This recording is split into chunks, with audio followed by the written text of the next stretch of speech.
Hello everyone, मैं आज biology discuss करने जा रही हूँ जिसमें मैं चैप्टर 2 डिस्कस करूँगी cell the unit of the life, जो कि क्लास 9 का है। तो चलिए वीडियो को स्टार्ट करते हैं।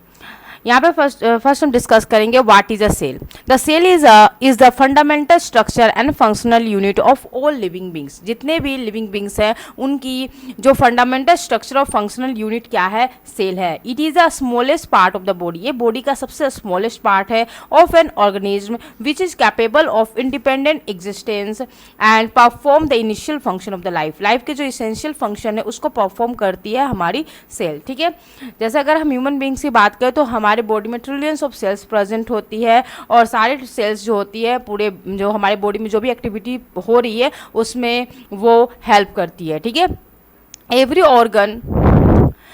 Organ in our body, the skin, the brain, the muscles और even the bone is composed of hundred of thousand of such cells. मतलब यहाँ पे बोला जा रहा है कि अगर हम बात करें हमारे बॉडी के ऑर्गन में, जैसे for example skin, brain, muscles और हमारे बोन, इवन हमारी बोन्स भी जो होते हैं वो भी हंड्रेड एंड थाउजेंड ऑफ किससे बनी हुई है, सेल से बनी हुई है। Similarly every part of the plants, the leaf, the flower, the roots and even the wood is composed of the exceedingly large number of cell. ये सभी भी क्या है, लार्ज नंबर ऑफ सेल से मिलकर बने हैं। Every cell has its own life, हर एक सेल का अपना एक लाइफ होता है। ओल्ड एंड वीक सेल जो होती है, जो पुरानी हो जाती है और काफ़ी वीक हो जाती है जो सेल्स, वो कंटिन्यूसली क्या होती है, डाई होती रहती है और वो न्यू सेल्स में रिप्लेस होती रहती है। ठीक है, all organisms including ourselves start life as a single cell called the egg। मतलब जितनी भी लिविंग ऑर्गेनिज्म है वो अपने लाइफ का जो स्टार्ट करते हैं अपने लाइफ को वो एक सिंगल सेल से करते हैं। फॉर एग्जांपल अगर ह्यूमन बींग की बात करें तो यहाँ पर मेल गेमेट और फीमेल गेमेट का डिफ्यूजन होता है, मेल गेमेट और फीमेल गेमेट का फ्यूजन होता है, उसके बाद एक सिंगल सेल फॉर्म्ड होती है जिसे हम क्या बोलते हैं, जाइगोट। ठीक है, तो हम भी एक सिंगल सेल से ही मिलकर बने हैं। ठीक है, और धीरे धीरे सेल डिवीजन होकर ट्रिलियंस ऑफ सेल्स में हम कन्वर्ट हुए हैं। ठीक है, नाउ नेक्स्ट यहाँ पर दे रखा है cell are so small. Cell जो होती है वो काफ़ी स्मॉल होती है, that they can not be see with the naked eye. Cell इतनी छोटी होती है कि उसे आप नग्न आँखों से नहीं देख सकते हो। It was therefore natural that their existence could not be detected by the man until he invented magnifying aids in the form of microscope. मतलब ये काफ़ी क्लियर बातें हैं कि जब तक इन्वेंट नहीं हुई थी माइक्रोस्कोप की तब तक हमने सेल के बारे में कोई भी इंफॉर्मेशन गेन नहीं करा था। जब हमने माइक्रोस्कोप को इन्वेंट करा उसके बाद ही हमने सेल्स के बारे में जाना और साथ ही साथ उसमें जो प्रेजेंस ऑर्गेनल्स हैं उनके बारे में स्टडी की गई। तो नाउ हम डिस्कस करेंगे next the invention of the microscope and the discovery of cell. The first microscope was constructed by the Dutch scientist Antony van Leeuwenhoek. He was an ordinary public official who ground lens and made a microscopic observation as a hobby. उनकी hobby थी microscope के बारे में experiment करना, उसके बारे में जानना, उनकी ये हॉबी थी। That's why he said that have the constructed a 400 microscope. उनके हिसाब से उन्होंने 400 माइक्रोस्कोप को कंस्ट्रक्ट करा था।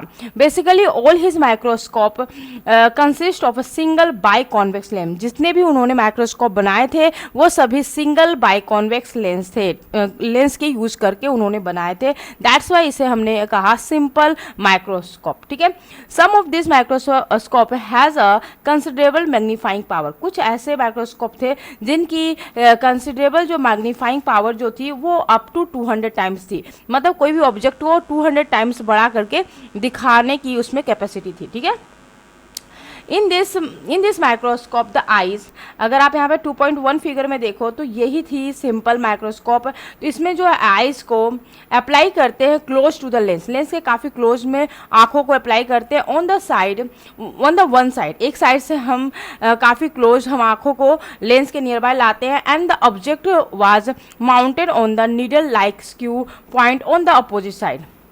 और अपोजिट साइड में ऑब्जेक्ट को रखी जाती है। वही ऑब्जेक्ट लेंस के ज़रिए जब हमारे आंखों तक आती है तो वो हमें बिल्कुल थोड़ी बड़ी, मतलब 200 टाइम्स बड़ी नज़र आती है। ठीक है, नाउ नेक्स्ट यहाँ पर दे रखा है रॉबर्ट हुक, ठीक है।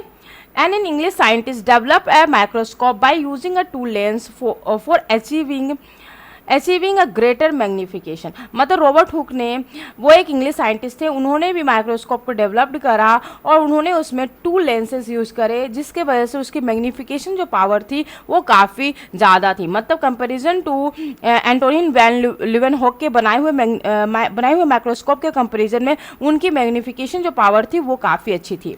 सच microscope was later known as compound microscope. तो उस माइक्रोस्कोप को हमने मतलब बाद में उसका नाम दिया गया कंपाउंड माइक्रोस्कोप। तो ये क्वेश्चन काफ़ी बार पूछा जा सकता है कि सिंपल माइक्रोस्कोप जो है वो किसके द्वारा बनाया गया, तो एंटोनिन वैन ल्यूवेनहॉक के द्वारा बनाया गया, और कंपाउंड माइक्रोस्कोप जो है वो रॉबर्ट हुक के द्वारा बनाया गया था, ठीक है।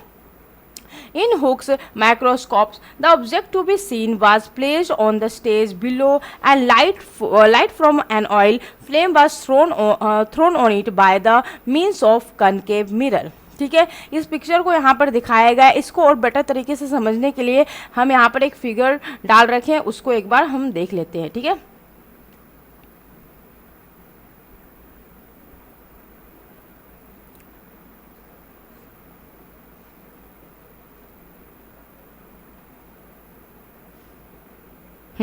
यहाँ पे ये फिगर है जिसमें देख लीजिए यहाँ पर एक्चुअली क्या है, फ्लेम है। जो फ्लेम की जो फ्यूल्स है, मतलब यहाँ पे फ्लेम जलेंगे, इस जगह पर आपका जो फ्लेम है वो जलेगा, और यहाँ पर फ्यूल है जिससे ये फ्लेम जल रही है, ठीक है। और यहाँ पर आपका एक वाटर फ्लैक्स है, इससे होकर जो लाइट जो है इस जो लेंस है इस लेंस पर आकर गिरेगी, एंड देन उसके बाद यहाँ पर ऑब्जेक्ट को रखा गया, ऑब्जेक्ट पर प्रॉपर लाइट आएगी, और ये जो लेंस है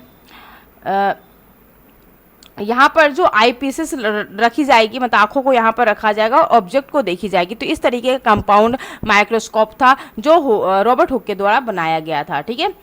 तो यहाँ पर चीज़ें दे रखी है, लेबलिंग, इसको हम बोल रहे हैं स्पेसिमेन होल्डर्स, जिस पे हमने ऑब्जेक्ट को रख रखा है। यहाँ पर आपका एक वाटर फ्लैस्क है, और यहाँ पे ऑयल लैम्प है जिसका यूज़ हम कर रहे हैं, जो कि फ्यूल है जो बर्निंग में हेल्प कर रहा है, ओके। और यहाँ पर आपका फोकसिंग स्क्रू है जो फोकस कर रहा है, एंड यहाँ पर हमने ऑब्जेक्ट को रख रखा है, ठीक है। उसकी इमेज देन फॉर्म्ड होगी काफ़ी बड़े साइज में, ठीक है। तो नाउ नेक्स्ट हम यहाँ पर देखते हैं। तो ये काफ़ी अच्छा फिगर था, दैट्स वाई हमने इसे यहाँ पर डाल रखा है, ठीक है। नाउ नेक्स्ट यहाँ पर दे रखा है,